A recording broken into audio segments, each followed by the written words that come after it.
Question number 26. A stone of mass m is held at rest in water. The stone is reached and released and falls vertically a distance h. The stone reaches at a speed of v. ठीक है. Some of the original energy of the stone is transferred to the water. As it falls, resistive forces cause the temperature of the water and the stone to increase. Thermal होगी. Which expression gives the work done against resistive force? Resistive force के against work done क्यों आ रही है? क्योंकि वो जब move कर रहा है, ओके, जो काइनेटिक एनर्जी उससे मूव करवा रही है वाटर को. जब वाटर मूव कर रहा है, फ्रिक्शन हो रही है उसकी किसी के साथ, जो भी मतलब सरफेस होगी, रोड होगी, जहाँ से भी वो गुजर रहा है वाटर, ठीक है, उसके साथ जो भी उसकी फ्रिक्शन हो रही है, उस फ्रिक्शन की वजह से हीट प्रोड्यूस हो रही है, राइट. तो जब काइनेटिक एनर्जी है, जो काइनेटिक एनर्जी है वही हीट है. काइनेटिक एनर्जी ट्रांसफर हो रही है हीट में. तो अब मैं किस तरह से कैलकुलेट कर सकती हूँ kinetic energy? Work done against friction, यानी एनर्जी जो फ्रिक्शन के अगेंस्ट है वो कौन सी होगी? मैं इसमें से वो काइनेटिक एनर्जी हटाना चाहती हूँ. टोटल वैल्यू में से, टोटल एनर्जी से मैं वो काइनेटिक एनर्जी हटा दूंगी जो फ्रिक्शन में कन्वर्ट हो चुकी है. सो मेरे पास रेस्ट इन वाटर, यानी एक स्पेसिफिक हाइट पे वो वाटर था. सो जीपीई थी उसके अंदर, ग्रेविटेशनल पोटेंशियल एनर्जी की हाइट भी थी, एक हाइट थी ना, तभी वो जब उसे रिलीज किया तो it falls vertically at distance h. Vertically means के स्ट्रेट इस तरह से, ठीक है, सीधे में. Vertically at distance h falls means नीचे की डायरेक्शन में. सो वो एच उसने तभी फॉल किया ना क्योंकि वो उस एच पे पहले था, जितने पे वो था उतने ही वो नीचे आया. सो इट मींस उसकी हाइट एच थी, मतलब जिसपे वो था. सो मैस उसका m था, ग्रेविटी की वैल्यू g होती है, and h gravitational potential energy से, उसमें ग्रेविटेशनल पोटेंशियल एनर्जी थी क्योंकि वो हाइट पे स्टोर था. क्या था? स्टोन था वाटर के अंदर, ठीक है. सो mgh हमारे पास क्या थी? Total energy.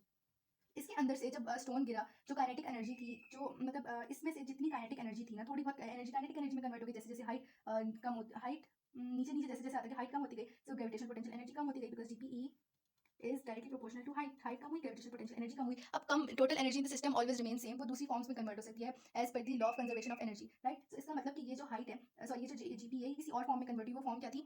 स्पीड v की वजह से kinetic energy is equal to 1/2 mv². उसका मास था m और v रीच किया उसने, ठीक है. सो इट मींस वो काइनेटिक में कन्वर्ट हो गई. अब उस काइनेटिक की वजह से जैसे जैसे वो उतर रहा है, वो काइनेटिक इसमें कन्वर्ट हो रही है हीट में.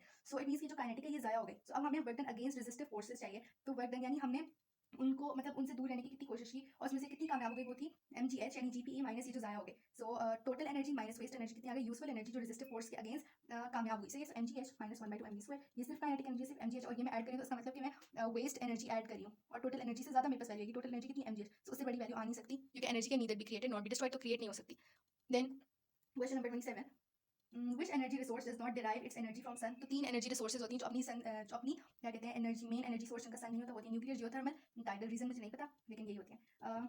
तो इसमें जियोथर्मल, यस, बिकॉज हीट मतलब जियोथर्मल होती है वो रॉक्स की जो हीट होती है अर्थ की सरफेस के अंदर, मतलब अर्थ की कोर में जो रॉक्स होते हैं उनकी हीट होती है, उसकी वजह से होती है. तो उसको सन से कोई ताल्लुक नहीं है, वो अर्थ की कोर में ऑलरेडी हीट प्रोड्यूस मतलब है हीट, तो उसकी वजह से शायद. टाइडल का मुझे नहीं समझ आया क्योंकि हर चीज़ में ये लोग बहुत डेप्थ में जाके ले रहे होते हैं. एंड अगर टाइडल में नहीं है तो क्यों नहीं है? क्योंकि टाइड्स वाटर की प्रोड्यूस होती है ना, और वाटर हमें वाटर साइकिल से मिलता है, और वाटर साइकिल के अंदर मेन चीज़ इवेपोरेशन होती है, जिसके बाद कंडेंसेशन, जो बारिश होती है वो होती है. लेकिन इवेपोरेशन तो सन की वजह से हो रही है, सन की वजह से टेम्परेचर जिससे इवेपोरेशन हो रही है. और हाइड्रो इलेक्ट्रिक के लिए भी क्यों है? हाइड्रो इलेक्ट्रिक में भी वाटर साइकिल की वजह से सन है. तो जब हाइड्रो इलेक्ट्रिक में वाटर इन्वॉल्व है, टाइडल में भी वाटर इन्वॉल्व है, तो फिर क्यों सन मेन सोर्स हाइड्रो इलेक्ट्रिक में, टाइडल में नहीं है? मुझे नहीं समझ आया.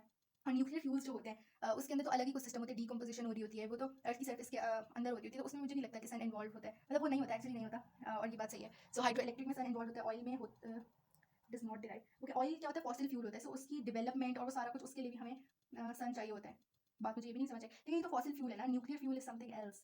पता नहीं, वेव्स में भी नहीं है. So option A. Question number 28. Some processes are more efficient than others. Which expression gives the efficiency? तो efficiency होती है यूजफुल एनर्जी जो आउटपुट में मिल रही है divide by total energy input multiply by 100. Total energy output नहीं, total energy output means कि जितना इनपुट था उतना ही आउटपुट मिल रहा है. Efficiency 100%, this is not possible. तो ये रियल लाइफ केस है. आउटपुट होता है और साथ मतलब यूजफुल आउटपुट होता है और साथ में वेस्ट आउटपुट हमें मिलता है. तो वेस्ट आउटपुट को हम एफिशिएंसी में नहीं कंसीडर करते. मैंने पावर आउटपुट पता नहीं क्यों पीछे वाले क्वेश्चन में यूज किया था, लेकिन एनर्जी आउटपुट होता है. सो ये वाला करेक्ट है, ऑप्शन बी. बाकी मैं नहीं देख रही. और ये जो वेस्ट एनर्जी आउटपुट करे ना, तो इसका मतलब वो अगर हम वेस्ट एनर्जी आउटपुट करके एफिशिएंसी कैलकुलेट करें तो वो एफिशिएंसी हमें 100 माइनस जो भी है वो वैल्यू. जैसे फॉर एग्जांपल मुझे वेस्ट की एफिशिएंसी मिली 9%, यानी वेस्ट मेरा इतना एफिशिएंटली वेस्ट है, उसमें मैं टोटल से माइनस करूँगी, 100 होती है ना, टोटल 100 माइनस 9 मुझे मिल गई 91%. तो एफिशिएंसी, एक्चुअल एफिशिएंसी जो है ना यूजफुल एनर्जी आउटपुट की वजह से वो 91% होगी. Then question number 29. Which energy source does not derive its energy from sun. तो हाइड्रो इलेक्ट्रिक करती है, न्यूक्लियर, हाँ न्यूक्लियर जो थर्मल एंड टाइडल नहीं होती, सो न्यूक्लियर नहीं करती. ऑप्शन बी से वेव्स करती हैं, लेकिन वेव्स तो टाइड्स होती हैं, पता नहीं क्या होता है यहाँ पे. तो question number 30. The diagram shows the energy used by a modern lamp. सही है. उसे 12 वॉट्स क्या है यूजफुल पावर. अच्छा, यहाँ से इनपुट हो रहा है, नहीं, और ये है इनपुट 60 वॉट्स उसका टोटल इनपुट है, ठीक है. यूजफुल पावर आउटपुट सिर्फ 12% मिल रहा है, सॉरी 12 वॉट्स मिल रहा है, और ये वेस्ट हो गया. सो एफिशिएंसी हम किस तरह से कैलकुलेट करते हैं? इस तरह से, useful energy output over total energy input multiply by 100. So इसमें यूजफुल एनर्जी आउटपुट कितना है? 12, total 60. So 12 over 60 multiply by 100 efficiency होगी. सो यहाँ पे क्या है? Which expression gives the efficiency of the lamp? 12 over 60 multiply by 100. Option A. Question number 31. 3 boxes each weigh 100 newtons. A man lifts all the boxes together from the ground onto a shelf that is 1.5 meter. Weight is okay. Above the ground, the man takes 2 seconds to do this. How much useful power does the man produce? So power is equal to energy. या फिर work done divided by time. Work done और energy एक ही चीज हो गया. सो मैं energy working के साथ से कैलकुलेट करूंगी force multiply by distance, force multiply by distance over time कह सकती हूँ मैं पावर को। फोर्स इज 100 न्यूटन, जो उनका वेट वो उठा रहा है। Okay, so that is 100 multiply by distance, कितने डिस्टेंस से रेस करा 1.5, टाइम कितना लगा 2 सेकंड्स। सो ये हो जाएगा 150 divided by 1.5 into 100 is 150 divided by 2, so 150 divided by 2 is 75 watts, option A. ये correct. How much useful power, ये यूजफुल पावर है force multiply by distance work done divided by time. Yes ये है। Okay, sorry sorry sorry sorry, वो 3 boxes race करा है, ठीक है, ये गलत हो गया। मैंने एक बॉक्स के लिए ये आया, ठीक है, एक बॉक्स के लिए इतनी पावर लगी, तो 3 बॉक्सेस के लिए कितनी लगेगी 3 into 75। एक तो इन्होंने जो ये वर्ड की फॉर्म में लिखा है इसने सारा मसला किया, जब बाकी सारी चीज़ें तीनों वैल्यूज इन्होंने नंबर्स की फॉर्म में दी थी, तो ये वर्ड की फॉर्म में देना जरूरी था। सो खैर 75 into 3 is 225, so useful power is 225 watts. है question number 32, a car of mass 800 grams 800 kilograms travels over a hill of height h. Okay, by traveling to the top of the hill, the car gains 40,000 joules of gravitational potential energy. The gravitational field strength g on g is 10. What is the height of the hill? Sorry, hill gpe is equals to mgh, mass उसका है 800 grams, gpe कितनी है 40,000, 800 into gravity 10 into height मैंने calculate करनी है, तो ये जगह 40,000 is equals to 8,000 h। h की वैल्यू फाइंड आउट करनी है, 40,000 divided by 8,000 is equals to h, 1000 करके 40 divided by 8 is 5, so 5 meters की हाइट आ गई मीटर्स में, इसलिए क्योंकि स्टैंडर्ड यूनिट्स होते हैं मीटर, तो बाकी सारी चीजें स्टैंडर्ड यूनिट्स में थी, so 5 meters। Then question number 133, a lamp has a power input of 5 watts, it wastes 1 watt of power heating the surroundings, what is the efficiency? Okay, ये total input था, ये lamp है, okay lamp total input था 5, जाया उसने 1 कर दिया, तो इसका मतलब काम कितना आया 5 minus 1 4, so 4 मेरे पास क्या है useful power output. What is the efficiency? Efficiency क्या होती है यूजफुल पावर आउटपुट या यूजफुल एनर्जी आउटपुट, हाँ पावर भी कर सकते हैं, useful power output divided by total power input multiply by 100, सो यहाँ पे यूजफुल पावर आउटपुट कितना है 4 watts डिवाइडेड बाय टोटल कितना था 5 watts मल्टीप्लाई बाय 100, तो इसकी आंसर आ गया 80%। सो एफिशिएंसी इसकी कितनी होगी 80%, डी हो ही नहीं सकता था, क्यों, क्योंकि एफिशिएंसी 100% से ज़्यादा नहीं आ सकती, मतलब इनपुट से ज़्यादा आउटपुट ऐसा पॉसिबल ही नहीं है। Question number 34, the box contains the names of 8 different energy resources, how many of these resources are renewable? so अब हमें देखना है कि कितनी रिन्यूएबल है। नेचुरल गैस मीथेन ये प्रोड्यूस होती है, ये फॉसिल फ्यूल होता है, सो फॉसिल फ्यूल्स होते हैं वो रिन्यूएबल नहीं होते क्योंकि उन्हें काफ़ी साल लगते हैं प्रोड्यूस होने में, so this is not renewable.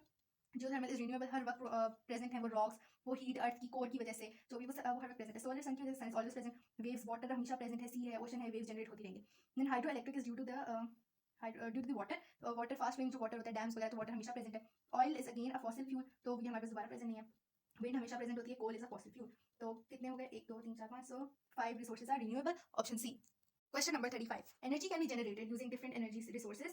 Which energy resource is used to generate electricity without needing any moving parts? ये पहले कर लिया था, it's solar. बाकी सब में टर्बाइन इन्वॉल्व है, ओके, वाटर वेव्स मतलब हाइड्रो इलेक्ट्रिक की बात होती है, हाइड्रो इलेक्ट्रिक लेकिन पहले हो गया, सो इसमें भी टाइडल में भी टर्बाइन इन्वॉल्व होती है। क्वेश्चन नंबर 36, लैम्प ये वाला भी हो गया था, इसका 80% आता है ना, 4 हमें टोटल यूजफुल पावर आउटपुट मिल रहा था। क्वेश्चन नंबर 37, ये भी पहले हो गया, ये सेम क्यों आ रहा है सारे, मैक्सिमम इधर थी ना, अच्छा नहीं डिफरेंट है, sorry. A pendulum bob swings along the path w x y z and back again, यहाँ से यहाँ, okay, resistive forces can be ignored, ठीक है। Which statement describes the total energy in the bob? Okay, total energy हमने बताना है कि कितनी है, सो टोटल एनर्जी, ओके, हर पॉइंट पे टोटल एनर्जी सेम रहेगी। अब डिफरेंस क्या होगा, यहाँ पे जो एनर्जी की फॉर्म है केमिकल एनर्जी स्टोर्ड है ना, एक जगह रुका हुआ है, हाइट पे चलो रेस किया हुआ है जहाँ से रिलीज करें, ओके, सो अगर यहाँ पे mgh मतलब जीपी ग्रेविटेशन पोटेंशियल एनर्जी है, काइनेटिक है, इस पॉइंट पे x पॉइंट जो मिड पॉइंट है, मैक्सिमम पॉइंट है, यहाँ पे क्या होगा मैक्सिमम काइनेटिक एनर्जी होगी, यहाँ से इंक्रीज जब यहाँ से जाएगी यहाँ डिक्रीज होती जाएगी, जी पे वो दोबारा उसी फॉर्म में कन्वर्ट हो जाएगी जिधर डब्ल्यू वाली फॉर्म थी, लेकिन टोटल एनर्जी जो है इस सिस्टम की वो क्या रहेगी, इट रिमेन सेम, क्योंकि एनर्जी जो होती है वो वन फॉर्म से दूसरी फॉर्म में कन्वर्ट हो सकती है लेकिन डिस्ट्रॉयड नहीं हो सकती, ओके, ये law of conservation of energy है। So which statement describes the total energy? It is maximum value at x। Value की मैं बात नहीं कर सकती, वैल्यू अगर 100 जॉल्स है तो मैं वैल्यू की बात नहीं करी, यहाँ पे काइनेटिक एनर्जी की मैक्सिमम हो सकती है यहाँ काइनेटिक एनर्जी की वैल्यू 100 हो, यहाँ लेकिन यहाँ जीपी की 100 हो सकती है, काइनेटिक वो केमिकल एनर्जी 100 जॉल्स हो सकती है, तो मैं वैल्यू की बात नहीं कर सकती, मैं फॉर्म की बात कर सकती हूँ, यहाँ kinetic energy maximum, so maximum value at y maximum value z सारी गलत है, it has the same value at w x y z, तो ये बात करेक्ट हो गई। Question number 38, which list contains only energy resources that derive their energy from the sun? तो जहाँ टाइडल जियोथर्मल न्यूक्लियर नहीं है, इसका मतलब उन सबने अपनी एनर्जी कहाँ से डिराइव की है, सन से। जियोथर्मल न्यूक्लियर टाइडल इन तीनों ने नहीं की, ओके, फिर है hydro electric water waves wind, इन तीनों ने की है, geothermal hydro electric solar, geothermal नहीं की, nuclear solar water waves nuclear ने नहीं की, सो ऑप्शन बी आ गया करेक्ट। फिर नेक्स्ट क्वेश्चन दोबारा से यही है, जिसके हमारे पास 4 आउटपुट आया था 4 वॉट्स, तो फिर output over total input multiply by 100 करे थे, तो उससे हमारे पास आंसर आया था 80%, सी हो गया। देन क्वेश्चन नंबर 40, ये a box of mass m slides down a slope of length l and a vertical height d against a frictional force. Sorry, as the box slides down the slope, it loses gravitational potential energy and it is work done against friction. So ये force, okay, force है और ये friction है, जितनी force होती है उतनी friction होगी, so ये F है force जितनी वो लगा रहा है, स्लाइड्स डाउन, हाँ, जितनी वो फोर्स लगा रहा है स्पेसिफिक, ये जो हाइट कवर कर रहा है, मतलब ये लेंथ है ना, डिस्टेंस, सॉरी डिस्टेंस कहना चाहिए थी, जो डिस्टेंस हो रही है, वर्क डन हम इसके साथ कैलकुलेट करेंगे, force multiply by distance, force कितनी है F, capital F multiply by जो डिस्टेंस उसने कवर किया है वो क्या है L, so F into L. Work done आ गया। अच्छा हमने से ये बताया था which row gives loss in gravitational potential energy and work done. So work done क्या था, वर्क डन एफ एल आ रहा था। एंड उसके बाद ग्रेविटेशनल पोटेंशियल एनर्जी में हम वर्टिकल डिस्टेंस यूज़ करते हैं यानी हाइट यूज़ करते हैं। सो एम मैथ इसका एम है, ग्रेविटी जी होती है और जो डिस्टेंस हाइट है प्रॉपर वाली हाइट जो उसने कवर की है मतलब जिससे वो नीचे आया वो क्या है डी, सो एम जी डी हो जाएगा क्योंकि तो स्लांट हाइट है सो ये हम यूज़ ही करते हैं। So option A is correct. Then question number 41. An object falls from a height of 5 meters. Air resistance can be ignored. As it hits the ground, the object has 750 joules of kinetic energy. What is its mass? So kinetic energy is equals to 1 by 2 m v square. मैं इसमें मैं दूसरा formula use करूँगी। Okay वो एक height से drop हो रहा है राइट, ये फॉर एग्जांपल यहाँ से वो ऑब्जेक्ट गिरा है ठीक है, तो ये एक इसके पास स्पेसिफिक हाइट थी कितनी 5 मीटर्स। तो जब ओके यहाँ पे उसके पास क्या थी M G S gravitational potential energy थी ड्यू टू हाइट ठीक है। जब वो ड्रॉप हुआ है यानी उसकी हाइट कम हो गई, वो उस हाइट से नीचे गिर गया, जीरो हाइट वाली पॉइंट आ गया मतलब फ्लैट लाइन पे जहाँ भी, तो उसकी ये जो ग्रेविटेशनल पोटेंशियल एनर्जी थी कम होना स्टार्ट हो गई, किसमें कन्वर्ट हो गई काइनेटिक एनर्जी में, क्योंकि टोटल एनर्जी तो सेम रही ना, पहले जीपी थी हमारे पास 750 जॉल और वो कन्वर्ट हो गई काइनेटिक एनर्जी में ठीक है। सो इट मीन्स दैट हम इधर फॉर्मूला यूज़ कर सकते हैं GP is equals to M, GP is equals to K यानी ग्रेविटेशनल पोटेंशियल एनर्जी वही है जितनी काइनेटिक एनर्जी है। सो हमें फॉर्मूला लिखी M G H is equals to 1 by 2 M V square. लेकिन यहाँ पे क्या होगा मैथ्स कैंसिल आउट हो गया। सो अब मैं इसे बस ये कर लेती हूँ कि जीपी इक्वल्स टू के कितनी 750 तो मतलब जीपी कितनी हो गई 750 जॉल्स। अब मैं फॉर्मूला लगाऊंगी जीपी का, GP is equals to M G H, GP कितनी थी 750, मैथ्स मैंने कैलकुलेट करना, ग्रेविटी इज 10, हाइट होगी 5, so 750 is equals to 55 into 10 is 50 M हो गया। सो एम अगर मुझे कैलकुलेट करना है सो मैं करूँगी 750 डिवाइडेड बाई 50, ये हो जाएगा 15, 750 डिवाइड बाई 15 नहीं sorry 50 is equals to 15, yes so maths मेरे पास आ गया 15 kilograms, ऑप्शन है। Question number 42. The object represents the energy transfers for a device. The device is 50% efficient. 50% efficient means कि total input जितना होगा उसका 50% मुझे output मिलेगा, सॉरी यूजफुल आउटपुट एनर्जी मिलेगी और बाकी वेस्ट हो जाएगी। टोटल एफिशिएंसी कितनी होती है 100%। सो अगर इसमें से मुझे 50% आउटपुट मिल रहा है राइट, तो इसका मतलब जो वेस्ट आउटपुट यूजफुल आउटपुट 50% है, सो इट मीन्स के वेस्ट आउटपुट भी 50% है क्योंकि आउटपुट मुझे टोटल तो 100% ही मिल रहा है ना। अब वो नहीं पता कि उसकी सॉरी यूजफुल है या वेस्टेड है ठीक है। सो इसका मतलब 50-50 मिल रहा है। अगर मैं एनर्जी इनपुट दे रही हूँ 110 जॉल्स का, सो यूजफुल आउटपुट मुझे कितना मिल रहा है 5 जॉल्स और वेस्ट आउटपुट कितना मिल रहा है 5 जॉल्स। सो अब हम देख लेते हैं which equation is correct. Input energy is equals to useful divided by 2. No, divided by 2 वाली सारी ऑप्शंस रॉन्ग हो गई। wasted output energy is equals to useful output energy क्योंकि दोनों में 50% इनपुट जा रहा है। So option C. Then question number 43. A student carries out some simple exercises in which exercise is the most work done. So work done is equals to force multiplied by distance. Work done is directly related with force. Work done is directly related with distance. यहाँ पे हमें work done कितना चाहिए most, ज़्यादा work done चाहिए, वहाँ पे हमारे पास force and distance दोनों maximum होने चाहिए। सो यहाँ पे 1, अच्छा मैं बस फॉर्मूला यूज़ करती हूँ फोर्स इंटू डिस्टेंस। फोर्स कितनी आ जाएगी, अब मैं से पहले अगर न्यूटन में कन्वर्ट करती हूँ करना पड़ेगा W equals to M G. Okay weight force होती है तो मैं पहले सबको फोर्स में कन्वर्ट कर रही हूँ 1 इंटू ग्रेविटी 10, सो ये आ गई 10 न्यूटन। तो इसका मैं ले लेती हूँ 10 न्यूटन। फिर इसके लिए ये भी 1 kg 1 kg, सो इसका भी 10 न्यूटन होगा। फिर इसके लिए दोबारा से W equals to M G, mass is 2 kgs and gravity is 10, so इसका भी हो गया 20 न्यूटन। यहाँ आ गया 20 न्यूटन, इसका भी मैस 2 kg है। सो इसके ऊपर इसकी फोर्स भी आ गई 2 Newton. Okay most work done means कि हम उसके इफेक्ट को भी कैंसिल आउट कर, नहीं एक सेकंड नहीं मैं चेक करती हूँ। Lifting through 1 metre, so 10 newton 1 metre, so 10 into 1 force into distance equals to 10 joules. इधर इतना वर्क डन है। देन यहाँ पे क्या है 4 इंटू 10 जगह नहीं, pushing through 1 metre against a frictional force. Okay ये उन्होंने डायरेक्ट हमें वर्क डन बता दिया 4 न्यूटन और डिस्टेंस क्यों नहीं बताया, अच्छा 1 मीटर है ना सॉरी, तो मुझे इसका वेट नहीं देखना। सो ये हो जाएगा ओके जहाँ पे मेरे पास हाइट लिफ्ट करी होती है ऊपर नीचे क्योंकि वेट नीचे की तरफ इफेक्ट करता है, सो जहाँ वो ऊपर लेके जाएंगे वहाँ मुझे वेट का इफेक्ट देखना है। ओके सॉरी, सो 4 इंटू 1 यहाँ पे वर्क डन आ गया 4 जॉल्स। और फिर यहाँ पे क्या है कि वो अब यहाँ पे हाइट वाली बात हो रही है, फिर से वर्टिकली रेस करें, सो यहाँ पे मुझे दोबारा से इसका वेट देखना है। सॉरी हाँ वेट इज 20 न्यूटन और इसका डिस्टेंस 2 मीटर है, so 20 into 2 is 40 joules work done आ गया। और लास्टली यहाँ पे मुझे हाइट वो फिर से नहीं देखना, ये जो था इसका क्या था 20 न्यूटन था, वेट ही नहीं देखना। So 2 metres against a frictional force of 2 newton, so 2 2s are 4, तो यहाँ पे भी आ गया 4 जॉल्स। सो इट मीन्स कि सबसे ज़्यादा वर्क डन कहाँ पे लगा है, यहाँ पे 40 जॉल्स, यहाँ 10, यहाँ 4 4 4 4 बल्कि कैंसिल आउट हो गई, सबसे कम ये भी कम, तो 40 जॉल्स वाला करेक्ट हो गया option C. Question number 44. An electric generator produces an electromotive force EMF of 200 volts and produces a current of 3 ampere in a circuit. The generator driven by an engine with a power of 2.4 kilowatts. What is the efficiency of the generator? वो इतना produce करे, इसका मतलब output हमें voltage 200 volts मिल रहा है और जो आउटपुट करंट है वो इतना है। पावर हमें ड्राइवन मतलब हम उतनी पावर से प्रोवाइड करेंगे। हो गई इनपुट पावर। आउटपुट पावर में किस तरह से कैलकुलेट करूँगी, output voltage multiply by current, power is equal to V I होता है ना फॉर्मूला। सो आउटपुट पावर है ये, सो इसके लिए output voltage and output current use करेंगे 200 into 3 is equal to 600 watts. 600 watts में मेरे पास आउटपुट पावर है, यहाँ किलो वॉट्स में दिया, वैसे मैं इसको वॉट्स में कन्वर्ट कर देती हूँ। 2.4 किलो वॉट्स को हम मल्टीप्लाई में 1000 करेंगे तो मुझे 2400 वॉट्स में मिल गया। अब मुझे एफिशिएंसी कैलकुलेट करनी है। एफिशिएंसी होता है useful power output divided by total power input multiply by 100। Useful power output कितनी थी 600 divided by total power input was 2400 multiply by 100। Okay so इसका आंसर 25% आना चाहिए। 100 से 100 cancel out. 6 divided by 24 is 6 divided by 24 multiplied by 100. Yeah, get 25%. So efficiency is equals to 25%, which is option B. Then question number 45. The diagram show athletes. The diagram show athletes training by stretching springs. Okay, each spring has the same stiffness. Which athlete does the most work done? Okay, जब एक single spring होता है, अगर उस पर extension आ रही है x, तो अगर हम वो दो स्प्रिंग्स ले लेते हैं इस तरह पे, तो हमारे पास डिवाइड हो जाती है ना वो, मतलब उसमें हमारे पास एक्सटेंशन 2x आती है. और सिमिलरली अगर हम पैरेलल स्प्रिंग्स लें तो इसका मतलब उस पर एक्सटेंशन डिवाइड हो जाती है x by 2, यानी जितनी मैं फोर्स लगा रही हूँ पैरेलल में वो डिवाइड हो रही है. अगर इसने 2 न्यूटन की फोर्स यहाँ पे लगाई है, तो वो सारा 2 न्यूटन इसी की एक्सटेंशन प्रोड्यूस करवाने में इन दो की, ठीक है. लेकिन जहाँ पे पैरेलल है, इट मीन्स कि अगर मैं 2 न्यूटन फोर्स दे रही हूँ तो 1 न्यूटन फोर्स इसको स्ट्रेच करवाएगा, 1 न्यूटन इसको, 1 न्यूटन इसको, 1 न्यूटन इसको, यानी अगर ये 2 मीटर स्ट्रेच हो रहे हैं ये दोनों, तो ये 1 मीटर स्ट्रेच होंगे. Okay, so let's check which athlete does the most work.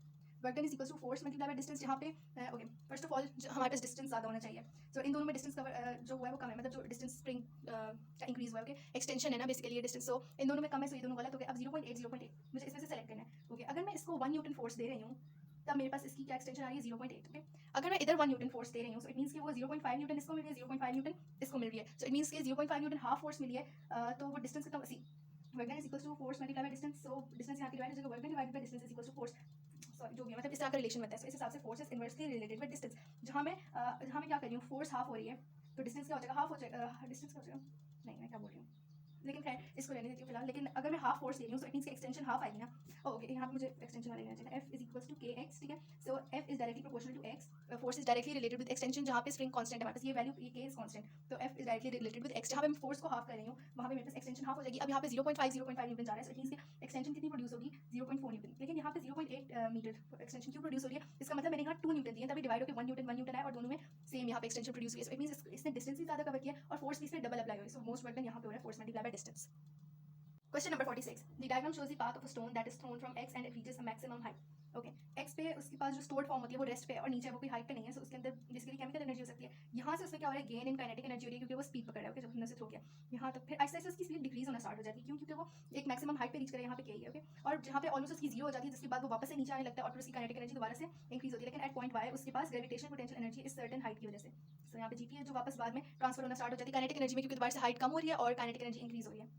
So the stone gains 10 grams, 10 joules of gravitational potential energy as it moves from x to y. So यहाँ से वो gravitational potential energy gain कर रहा है. The stone has 2 joules of kinetic energy at y. यहाँ पे kinetic energy बहुत कम है, 2 joules. Air resistance can be ignored. How much kinetic energy did the stone have immediately after it was thrown at x? Okay, it means के इस point पे यानी इधर हमारे पास कितनी है, यहाँ पे 10 joules है, यहाँ पे 10 joules energy है, यहाँ पे 2 joules energy है. Total energy कितनी आ गई सिस्टम की, 10 plus 2 is equals to 12 joules. Immediately after it was thrown at x, यानी इसके फौरन बाद कितनी थी.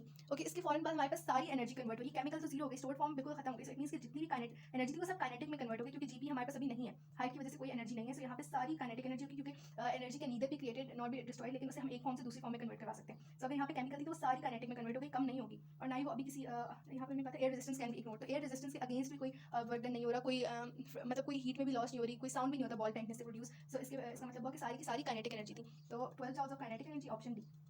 Then question number 47. A motor is used to lift a load of 40 Newton. ये क्या हो गई, फोर्स हो गई. Okay. The power of the motor is 40 watts and the system is 20% efficient. How long does it take the motor to lift the load through 0.5 meters?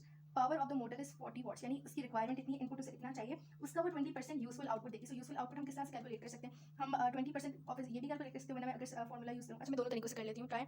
सो इस जगह पे करते हैं, हमें बाकी बैठनी करनी होगी. सो फर्स्ट ऑफ ऑल जो सिंपल है वो 20% ऑफ 40, so ये हो जाएगा 20 divided by 100 of means multiply by 40, 0 0 यहाँ 0 0 यहाँ मींस 2 4 8 वॉट्स. ये मुझे आउटपुट मिल रहा है. वरना मैं दूसरा फार्मूला भी यूज कर सकती हूँ, होता है एफिशिएंसी वाला. Efficiency is equals to useful power output, yes useful power output divide by total power input multiply by 100. So efficiency मेरे पास हो गई 20, ये 20. So this is 20 is equals to useful output मुझे कैलकुलेट करना है, इसको मैं x ले लेती हूँ. ओके, इनपुट मेरे पास था, इनपुट वाज 40 मल्टीप्लाई बाय 100. सो यहाँ 100 मल्टीप्लाई हो रहा है, यहाँ क्या हो जाएगा, डिवाइड हो जाएगा. So 20 divided by 100 is equals to x divided by 40. हमें क्या कर सकती हूँ, क्रॉस मल्टीप्लाई करूँगी. 20 into 40 is equals to x into 100. 20 into 40 is 2 4 8 और 800 is equals to 100x. Okay, so 800 divided by 100 is equals to x. ये cancel out हो गए. सो इट मीन्स के 8 वॉट्स आ गई x की वैल्यू. सो यहाँ पे मुझे दोबारा से पावर आउटपुट 8 वॉट्स मिल रही है दोनों केसेस में. ओके, पावर आउटपुट मुझे मिल गई. So how long does it take for the motor to lift the load of 0.5 metre. अच्छा, मेरे पास फोर्स भी थी, कितनी थी, ये 40 न्यूटन. मैं यहाँ लिख देती हूँ 40 न्यूटन्स. ओके, पावर होती है work done divided by time या energy divided by time. Power is equals to energy या फिर work done divided by time, एक ही बात है. वर्क डन क्या होता है, यहाँ मैं फॉर्मूला क्या यूज कर सकती हूँ, फोर्स इंटू डिस्टेंस, मेरे पास फोर्स है 40 न्यूटन और डिस्टेंस है 0.5 metres, so I can say that power is equals to force multiply by distance over time, right. So force multiply by distance, force was 40 newton and distance was 0.5 divided by time मुझे calculate करना है, और power output मुझे दी है, okay this is 8 is equals to 40 into 0.5 divided by t, t यहाँ के multiply हो जाएगा, so this is going to be यहाँ करें 8t is equals to 0.5 into 40 means के half of 40 हो जाएगा 20, so time is equals to 20 divided by यहाँ मल्टीप्लाई होता है, यहाँ के डिवाइड हो जाएगा 8, so time is equals to 20 divided by 8, ये आ गया 2.5 seconds, so answer आ गया B which is 2.5 seconds. Question number 48. A student runs up a flight of stairs. ठीक है, वो stairs पे run कर रहा है. Which information is not needed to calculate the rate at which student is doing work done against gravity? Rate of work done means work done per time. जहाँ भी rate की बात आएगी तो वो चीज़ divided by time. Work done against time क्या होती है? Power. Okay. हमने basically power calculate करनी है इस work done की वजह से. ये हमारे पास वो distance है जो वो कर रही है. ये height हमें required नहीं है क्योंकि ये mgh होता है ना. So okay, work done is equals to force multiplied by distance. Against gravity नहीं, अगर अगेंस्ट ग्रेविटी अगर वर्क डन खाली ये वर्क डन होता है, लेकिन अगेंस्ट ग्रेविटी मीन्स कि ग्रेविटेशनल पोटेंशियल एनर्जी की बात हो रही है, सो उसमें हमें ये लेंथ जो है वो रिक्वायर्ड नहीं है, सो इसमें हमें क्या चाहिए, जीपीई डिवाइडेड बाय टाइम, यहाँ पे पावर हो रही है, सो इट मींस है एमजीएच ओवर टाइम, हमें उसका मैथ चाहिए, मैथ नहीं है तो हमें वेट चाहिए, ग्रेविटी हमें वैल्यू मालूम है, फिर हाइट हमें कौन सी चाहिए, हम जब जीपी वाला फॉर्मूला यूज करते हैं तो उसके लिए हमें वर्टिकल हाइट एच चाहिए होती है, ये चाहिए, and then we need the time, so ये वाली लेंथ रिक्वायर्ड नहीं है, the height of the flight of stairs this is required, the length of the flight of stairs this is not required, अगर हम वर्क डन कैलकुलेट कर होते हैं ना सिंपल तो उसके लिए रिक्वायर्ड होती, लेकिन ये ग्रेविटी के against this is not required, time is required क्योंकि रेट है, and then weight of the student, हमें क्योंकि इन्होंने मैथ्स की बात की तो हम w is equal to mg कर लेंगे, w डिवाइडेड बाय g करके मैं मैथ्स कैलकुलेट कर लूँगी, सो यस मुझे वेट भी रिक्वायर्ड है, so option B is length of the stairs जो मुझे रिक्वायर्ड नहीं है, रेट ऑफ जो है ये क्या है, रेट किसी से रेट जिसमें student work done against gravity करिए वो कैलकुलेट करने के लिए. Then question number 49. An object has a mass of 500 kilograms. It moves with a speed of 30 meter per second. What is its kinetic energy? So kinetic energy is equals to 1 by 2 mv square. 1 by 2 into mass आगे 500 into velocity का square which means 30 square. Okay, so 1 by 2 of 500 यानी half of 500 is 250 into 30 का square है 900. So 250 into 900.